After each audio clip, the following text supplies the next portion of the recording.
دوستو drama serial شرپسند کافی زیادہ دلچسپ بن چکا ہے۔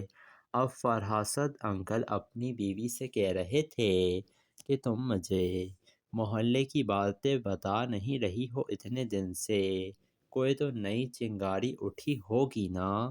تو روبینہ کہتی ہے کہ حفصہ اور اس کی ماں نا پورے محلے میں بدنام ہو گئے ہیں۔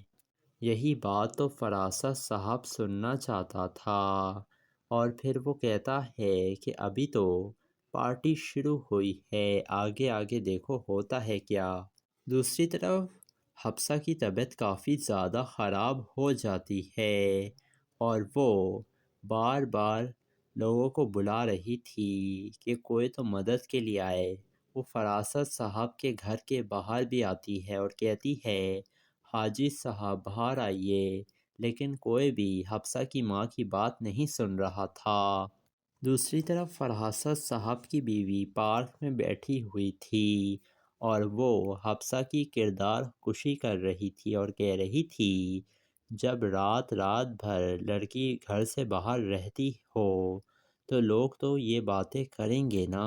اتنے میں شازمین وہاں پر آ جاتی ہے اور کہتی ہے خدا کا واسطہ ہے کہ لڑکیوں کو چین سے جی لینے دیں۔